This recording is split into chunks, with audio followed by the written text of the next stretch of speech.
Welcome everyone to our virtual town hall regarding website accessibility, and also we have added Maryland legislative updates at the end of the session just to provide some context on some of the bills that came through this year.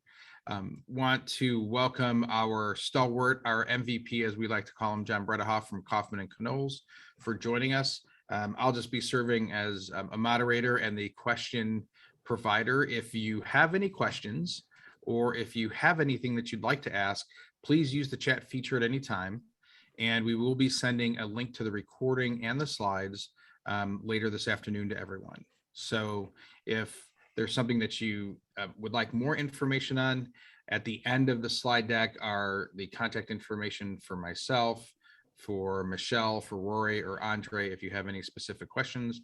And of course, John always makes himself available for everyone as a big help.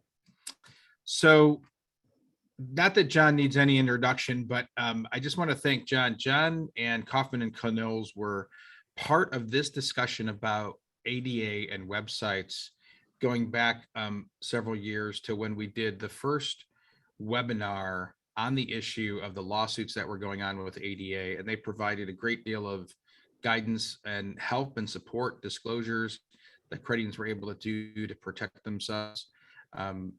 And a lot of that was because of the mess of what had come out of the Obama administration, but also the Department of Justice that didn't act on it or didn't provide any information. So now that we have that, we felt it would be important to bring John back in, talk about these issues and how that might affect your operations going forward. I know a lot of you have made changes and have adapted your websites, but it still nonetheless doesn't necessarily exclude you from having to make sure that we're following the guidance that's been provided. So with that, John, I will stop and I will turn it over to you. Thank you. Okay. Good morning, everyone. Thanks for being here. This is a subject near and dear to my heart, website accessibility. As you probably know, last month, the Department of Justice issued some guidelines on website accessibility for individuals suffering impairments. And the subheading I chose was, do the new DOJ guidelines change anything? And I think the answer I'm going to have is legally, they don't. They have very little legal effect. I think they have no legal effect, but they do raise the issue of website accessibility back to the forefront. As you might remember, back in 2018, we had a number of serial filers, individuals who were just logging on to credit union websites, finding something that they thought was inaccessible, and then filing a lawsuit. And at one point, I think they peaked in Virginia at 47 different lawsuits against credit unions. These were, far be it from me to say anything about my colleagues at the bar, especially since I really like the Virginia lawyers who are on the other side of these cases. They're smart, they're good, they're nice. And today is actually National Be Kind to a Lawyer Day. I don't know if it's intentional that that's on the anniversary of sending the first human into outer space. Maybe the way to be kind to your lawyer is to shoot them off in a rocket. Anyway, the reason these lawsuits were filed, quite frankly, there were two reasons. The first was to make some money, because the ADA provisions that talk about accessibility for places of public accommodation don't allow the plaintiff to get an award of damages. They are only forward-looking, prospective-looking. On the other hand, they do allow the attorneys to get an award of attorney's fees. So what happened with a lot of these couple of score ADA websites against credit unions in Virginia is that many of them were settled. Many of them were settled relatively inexpensively, which may mean something different to a lawyer than it does to a client, but they were settled. And a couple of them were challenged, and I'll talk about those in a minute. One of the things, though, was there were no regulations. This first slide, I want to say this. one of the reasons that these lawsuits were filed was to get people to come into compliance. Take a look at this slide and compare it with the next slide. John, you want to switch to the next slide? No, that's it. This slide and the previous slide have exactly the same words on it. You just can't see any of them because they're in low contrast. And the reason I did that is to remind us that whatever the legal requirement under Title III of the Americans with Disabilities Act of 1990, we still want to pay attention to this because our members need to be able to reach us. If they come and see, 6 white buttons on a white background, they're not going to be able to be served by us. And that's contrary to the whole ethos of the credit union. Back when this was going hot and heavy for credit unions, one of my clients, and I won't identify which, because whenever I tell a client story, I'm lying a bit because I don't tell stories on my clients, but they have the same essence. The essence is true. One of the things we recommended to many clients was to put a disclaimer on the website that said, if you have trouble viewing this, please call this number. One of my clients put that in light gray on a medium light gray background, and I couldn't even see it. So common sense is important, contrast is important. Let's go to the next slide and I'll give you a little bit of the background.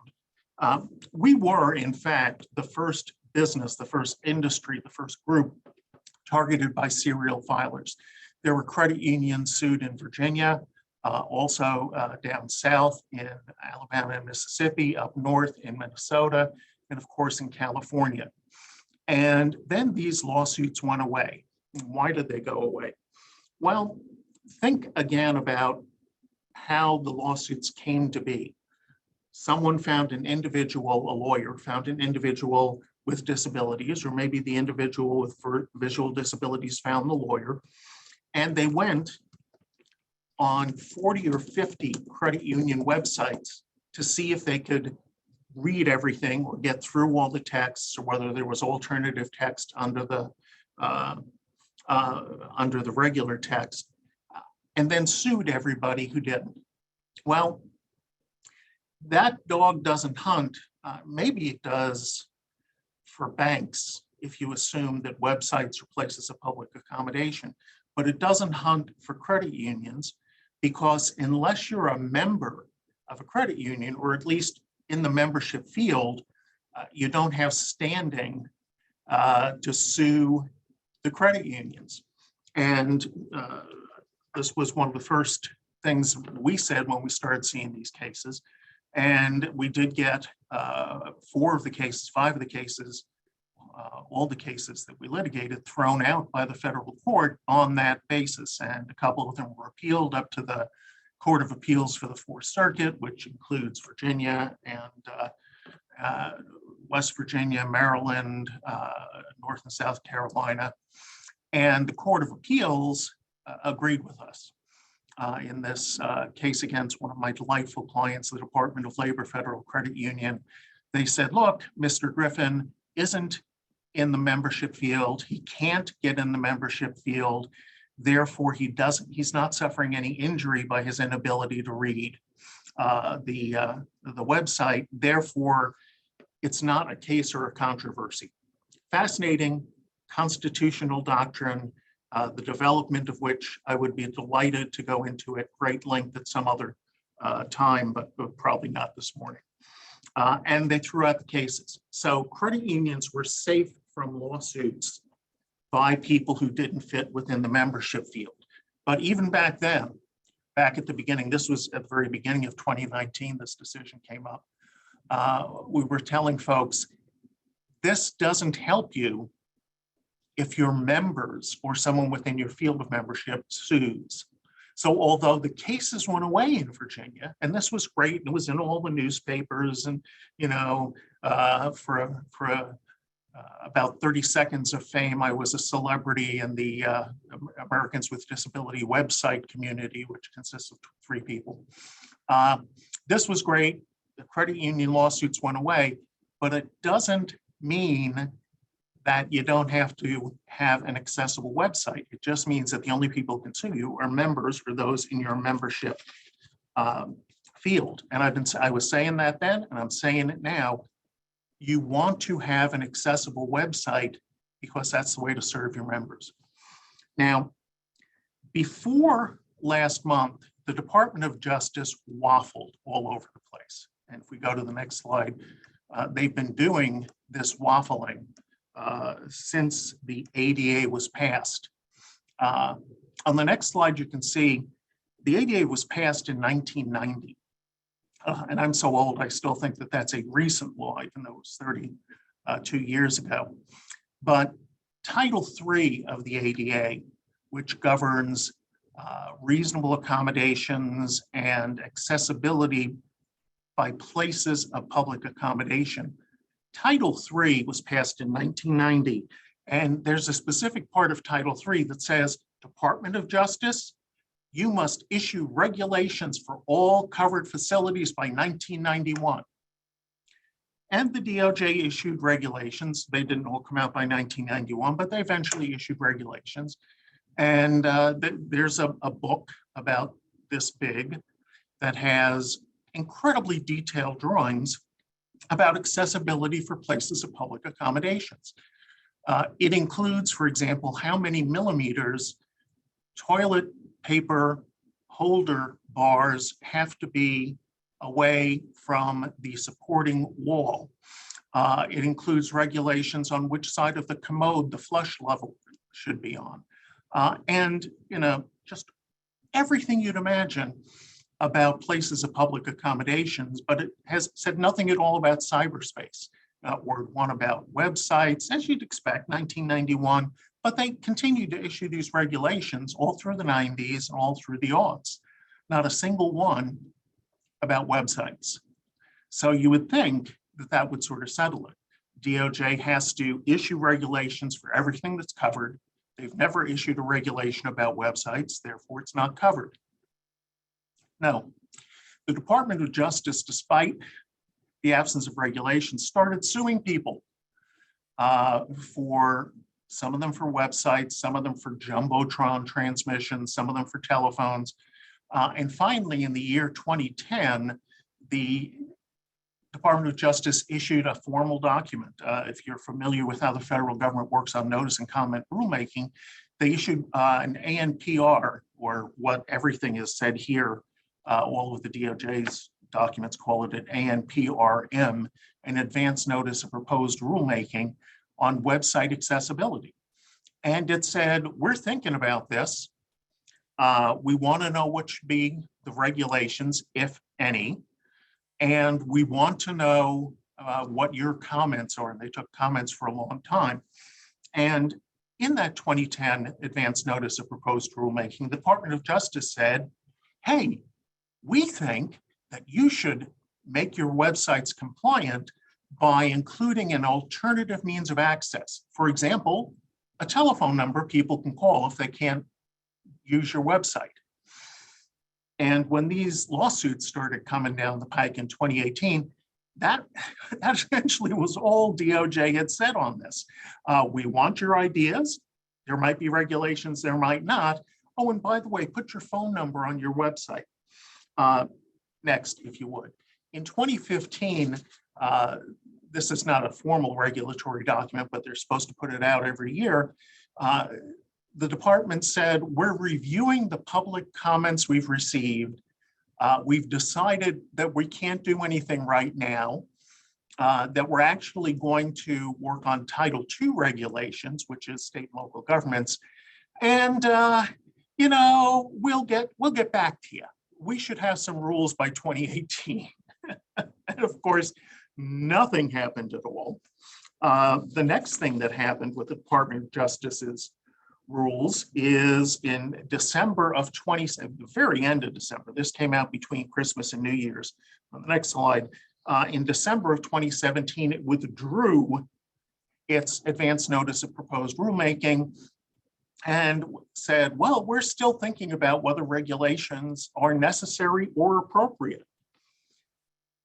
And that's where things stood until, at least with respect to the Department of Justice, until last month, when we got a guidance.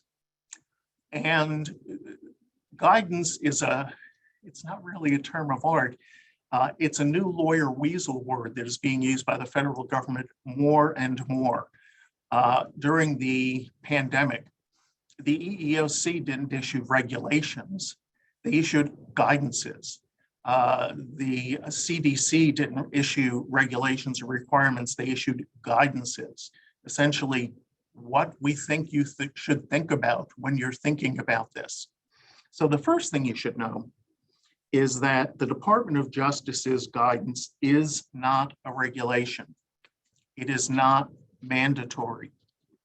And that's pretty good because it doesn't tell us what to do, except you should think about making your websites accessible.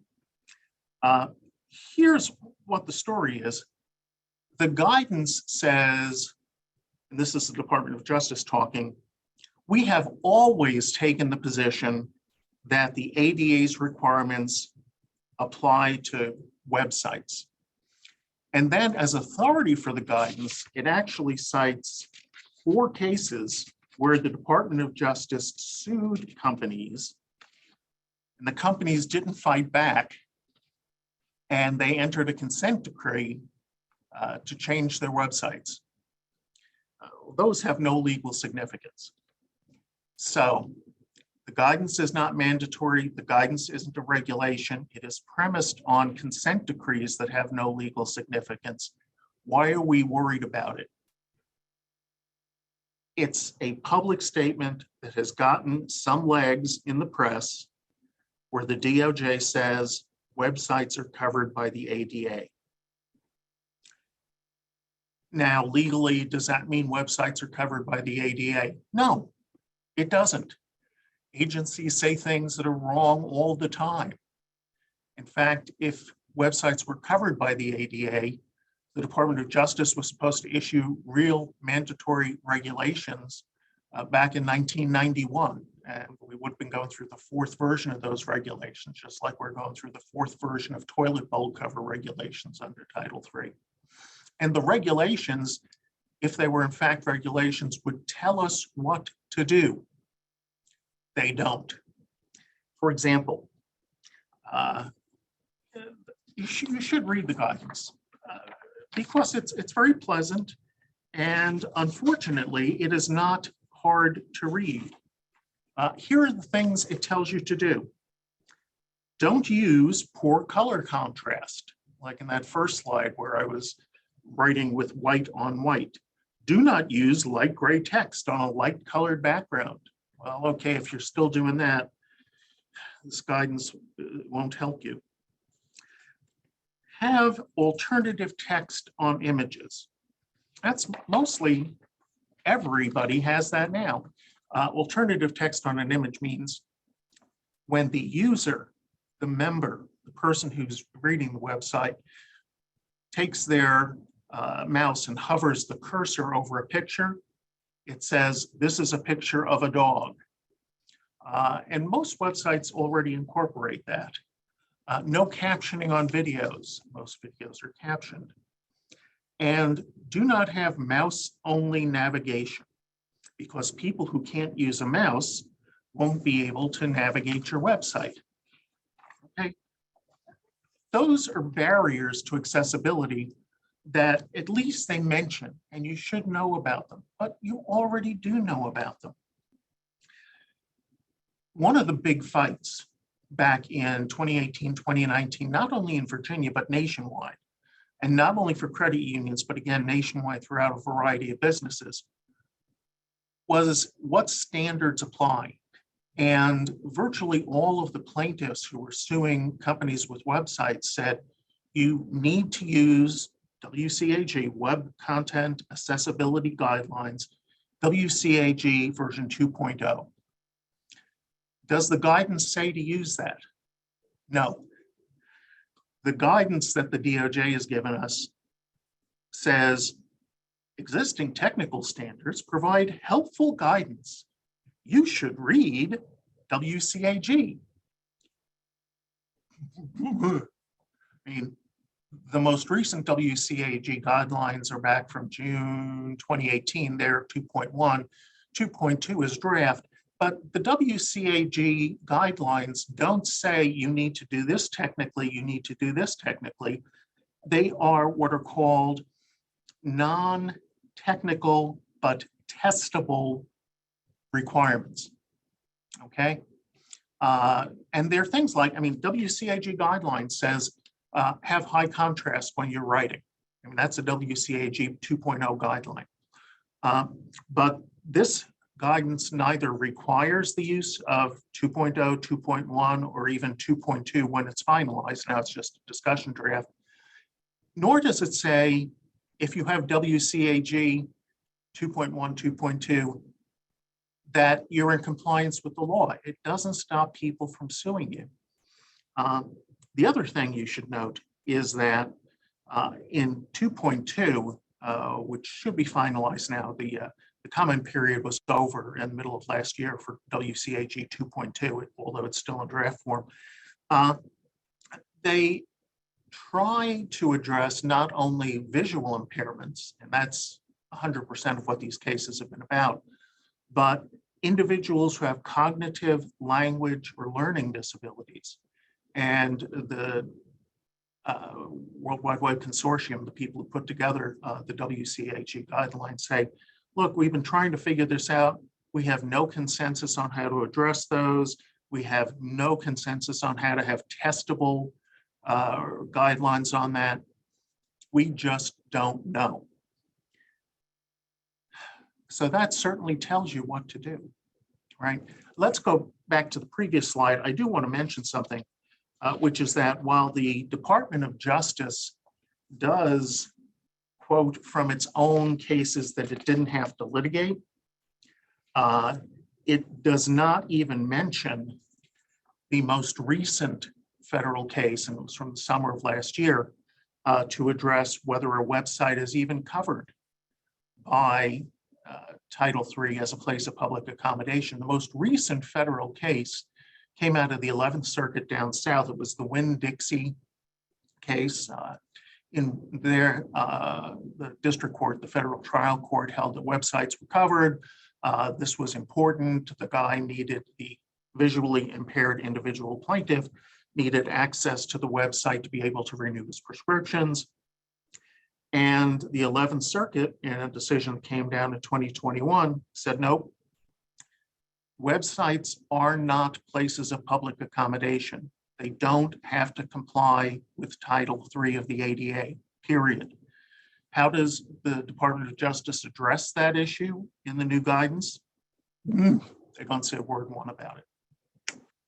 Now, although credit unions have largely been left alone for the last 2 or 3 years about this, there are people out there percolating with website ADA access cases. I have one right now. I think I just settled. They won't sign the agreement for a non-credit union client that was filed up in the Southern District of New York up in Manhattan. And I've had 1 or 2 for non-credit unions pretty much since 2018, 2019, and after the credit unions got out of the business of being sued for this. What are the takeaways on this? First, Department of Justice guidance doesn't help you a bit. It tells you to think about things. It tells you have flexibility.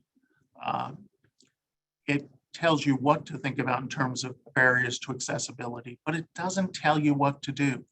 So first of all, it's not mandatory, it doesn't give you guidance, it doesn't give you protection. If we had a regulation that said do this and we did this, then we couldn't be sued. This gives credit unions and other businesses no guarantee whatsoever that anything we do will prevent us from being sued.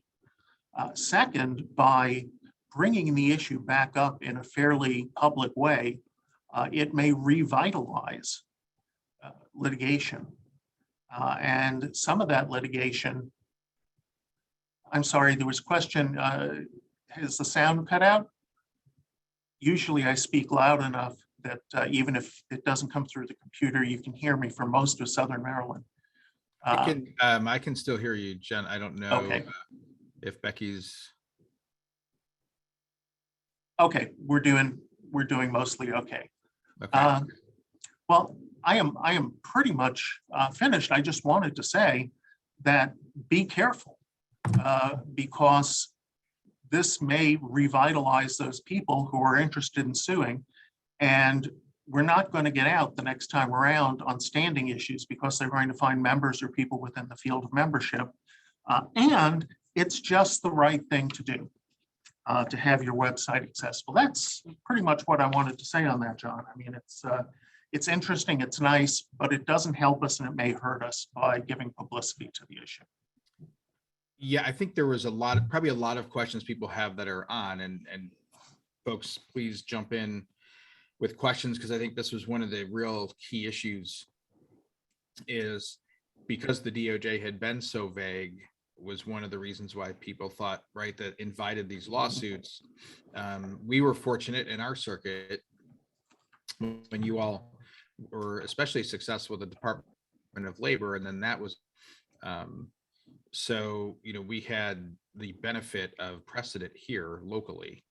But I think the real message to a lot of our credit unions would be continue to test. I know most of our credit unions, if not all of them, are testing their websites, reviewing their websites, and going forward. So I think it's important, that idea of testing for accessibility and understanding that just because the DOJ provides the guidance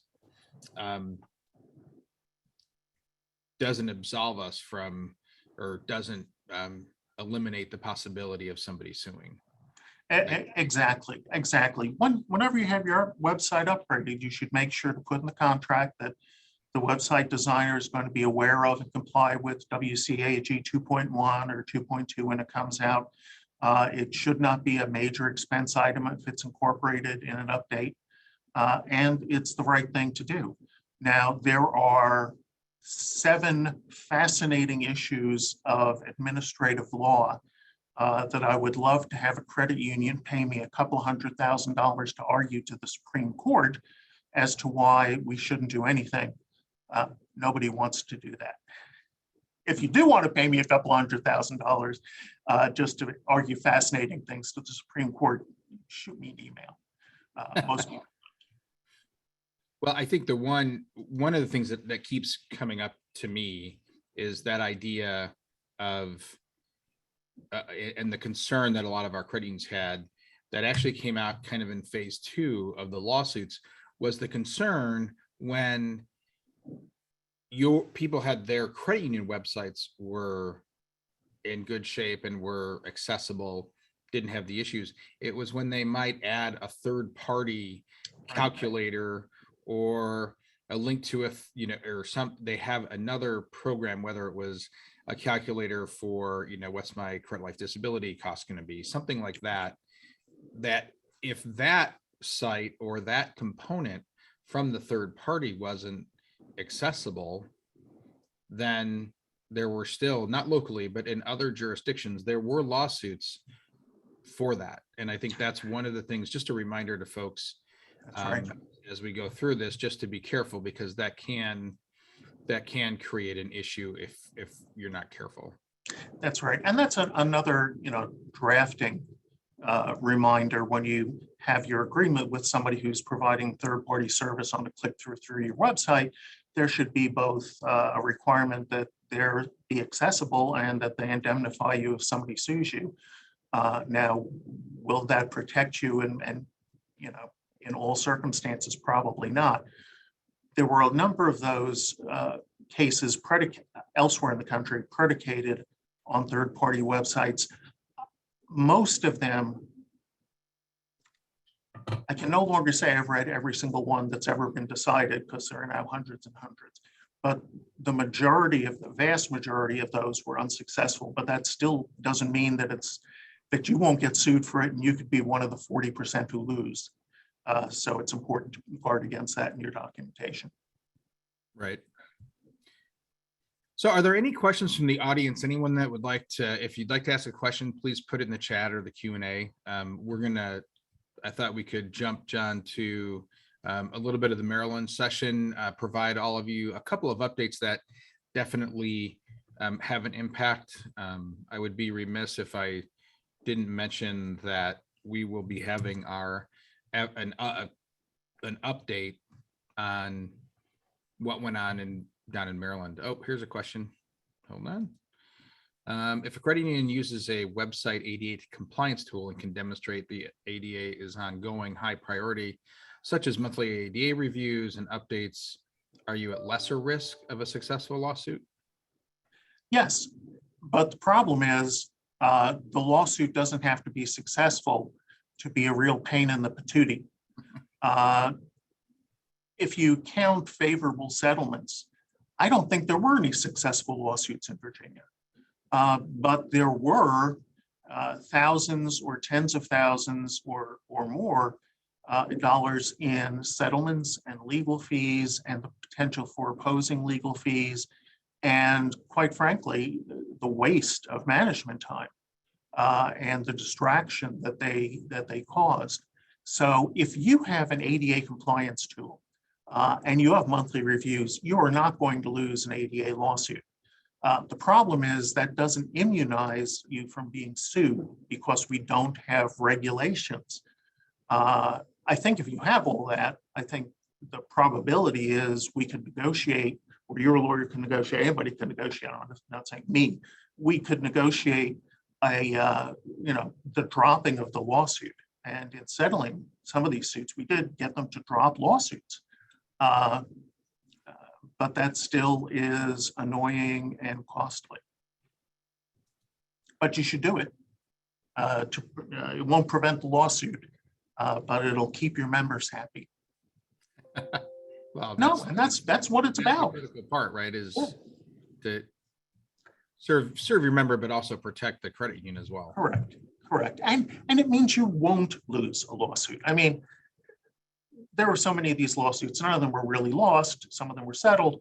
But if you do lose a lawsuit, or the bad thing, the really worst thing is if you could attract the attention of the Department of Justice, who can sue you whether or not there's a standing issue, then that's big bucks and compliance for a long time. So, John, we've got a question in the Q&A from someone. It said, sorry, I missed a lot, but we may have answered this question. Our website vendor stated that the accessibility tool was interfering with the software that was being used by the disabled. They removed it, but have backends. Is that true? Is this true? I'm not sure what that actually is. No, they're lying to you. No, I don't know. Luckily, I don't know too much about the actual programming that goes into these things, and but there are widely available accessibility tools that have no appreciable interference with any other form of software. So it could well be that this has occurred, but it's not necessarily the case. Danny Rivera is asking a question about AudioEye and others. Are they acceptable? And the answer is yes, because they perform a lot of the same sort of things.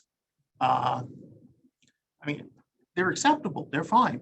It's the same thing as what, I'm going to pull over the guidance. They are essentially alt text image readers. They don't change the website, but they do give an individual with an impaired vision the ability to use the website a little bit better. I mean, they're reworking the entire website is probably better. It may be more expensive if you hadn't planned on re-updating your entire website every 2 years. But AudioEye and other similar tools are better than not doing anything at all. I mean, the very least you should do is do what the Department of Justice said back in 2010 and have in bright contrast, call us at this number anytime if you have problems with accessibility, and we'll read the darn thing to you. because that's the only thing really that the Department of Justice was recommending back then. Right.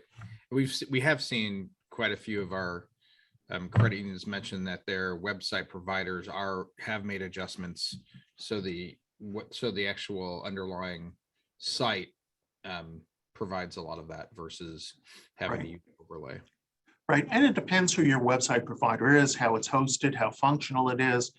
I mentioned that I'm doing a non-credit union case right now. Well, my credit union settlement experience is 3 years old. It cost us $2,000 to redo the website. You know, it's 4 hours lawyer time. It's a good especially now that my kid's in college and he has a Virginia prepaid plan and I don't need the money anymore to put him through college. It's a good investment not to pay your lawyers and to pay your website designers. So I guess the moral of that question is audio is better than not having anything. Yes. If you can try to get the website. Right. And you can use AudioEye for a year or two when you're scheduled to update your website 2-3 years down the road, then incorporate it into the underlying code. I think I'm saying that technically correct. Yeah. And yeah, I think that's fine. But it certainly, tie that into the earlier question, it shows an awareness of the problem, a dedication to do something at least to resolve it, and that you're not ignoring the issue. Right. All right. So what I thought we could do just real briefly, John, is I'll touch on a couple of things here, and then we'll go right to family leave, because I think that'll be something that people want to get on the radar. And we'll obviously be providing more updated information on paid leave as things become more apparent. Just wanted to talk about a couple of items. All of our credit unions will get kind of an update from our legislative session that ended last night at midnight. But one of the big highlights, at least for us, many of you have been involved in this over the last several years. Over the last 4 years, we've specifically had bills that had the language of data breach incorporated. The current law, the previous law, allowed for notification from a business that had a breach to be, you would notify the public after an internal investigation.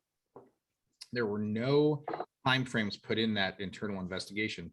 So I could call John as our legal counsel and say, we've had a breach. Maybe it's 6 months, 9 months for us to go through with John as a business. And all of a sudden, we don't find out till 9 months. The difference is what we were pushing for is, given how stringent Graham Leach Biley is with credit unions, is that we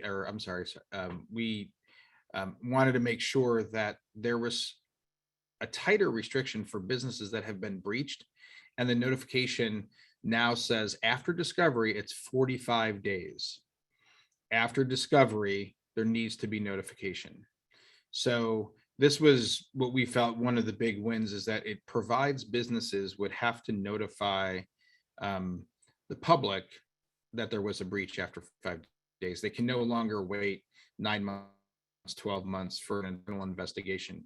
The one caveat to that would be is if there's a legal reason and law enforcement feels that there is a public safety issue that they need to address, it may be longer before it's actually made public. Another bill that came up was residential property foreclosure and filing a counterclaim.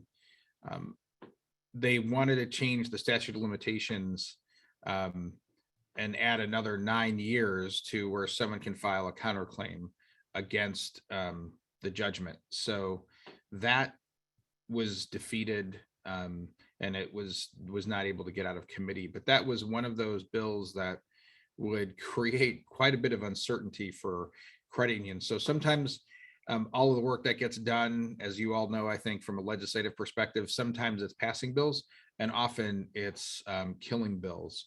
There was another bill that would not allow a financial institution from charging a fee that was previously disclosed in a loan document, that would state that if you had disclosed that there would be a fee if somebody wanted to wire money or maybe pay via ACH versus cash, check, or money order, that was going to be removed. And fortunately, that bill did not get signed into law by the governor.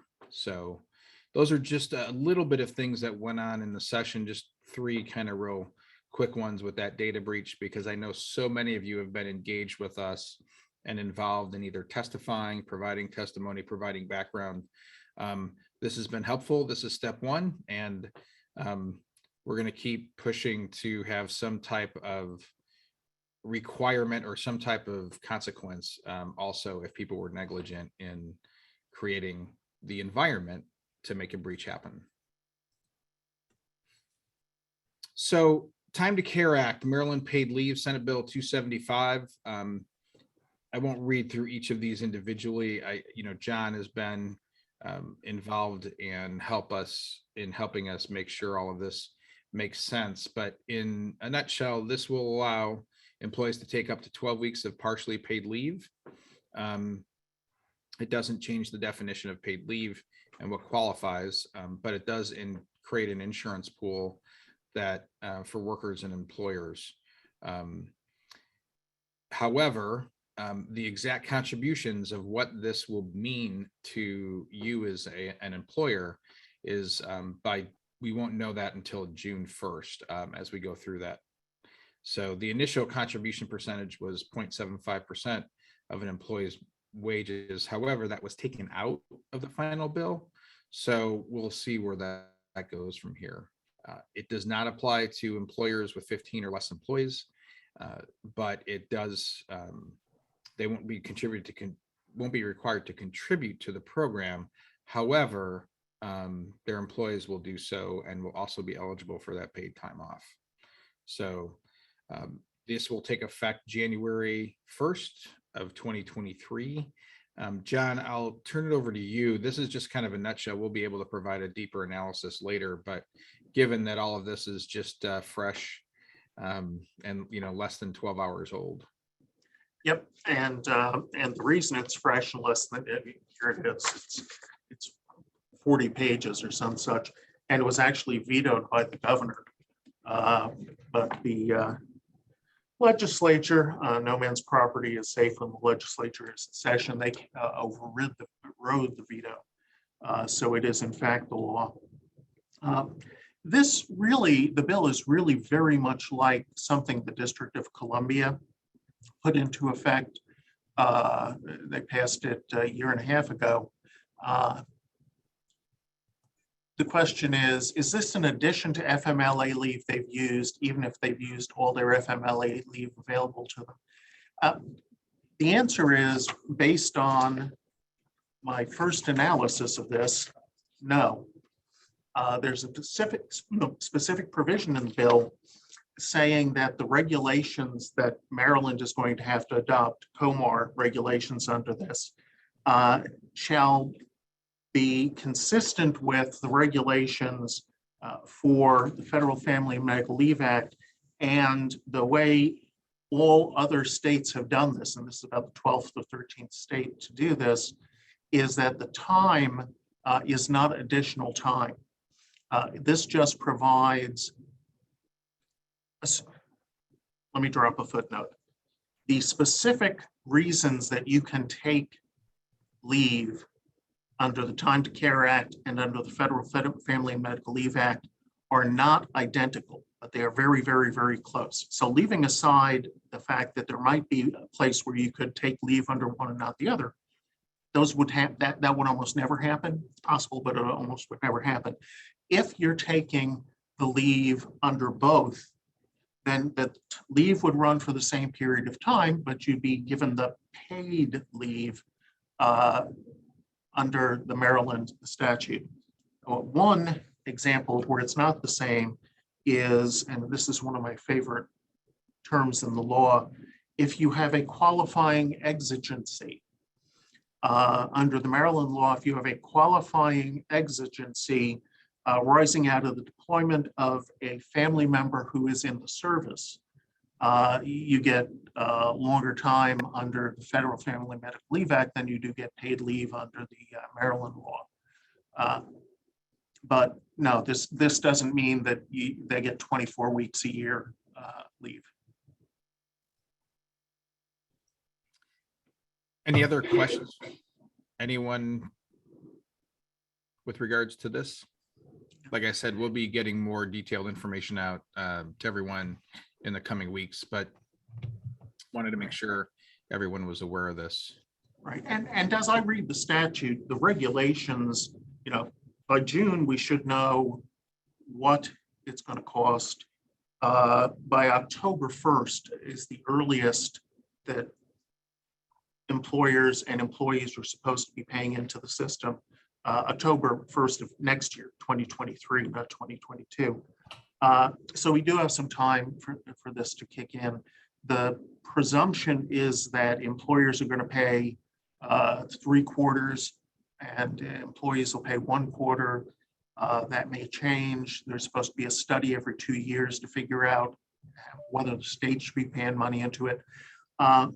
There are still a lot of provisions that say, we'll figure out how to do this by, and then they give a date. But it's generally a good thing. It's sort of like workers' comp, sort of like unemployment insurance. It's an expense, but it's an expense that are going to make your workers happier and reduce the pressure on you to provide paid leave out of your own pocket, because this all comes from the fund, the insurance fund established by the state. So any other questions? I just wanted to just have one other thing to bring up to everybody.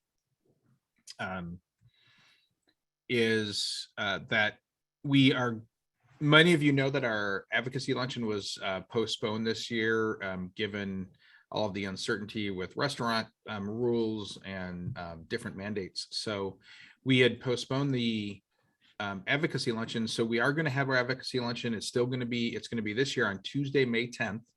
The location is going to be back at Del Fresco's down in DC. We are limited to 70 folks. So as you know, every year we sell out for this.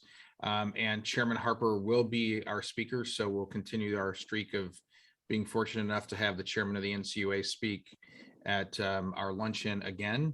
So we hope all of you can be there. We'll be starting, we'll start letting folks in around 11:30, and then Chairman Harper's got a noon time to speak. He's got some other obligations that day as well. So we hope you can join us. You can register online. Again, the DC chapter for helping us host as well. That'll be a big help to see all of you there. And also, as you know, there's a lot of things going on. Chairman Harper's been outspoken about several things. This is a great opportunity and really more of a relaxed atmosphere to ask some of those questions and get his feedback. He's always been very open and willing to provide his perspective, but also listen to our perspectives as well. So we hope that you all can join us. Any other questions before we get done? I think we're just shy of an hour, which I think that's a record, John, for us as we do these here. I'm going to learn to speak faster so that we can do these in about 20-25 minutes. Well, if we get that down, I think we'll get a gold star from Michelle and the rest of the team if we can actually get ourselves down to talking for under a half hour or hour.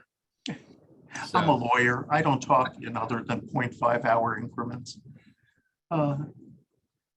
So thanks, John. I really appreciate the time. I appreciate all of the information, and to all of our folks that are on the call or on the webinar, thanks again.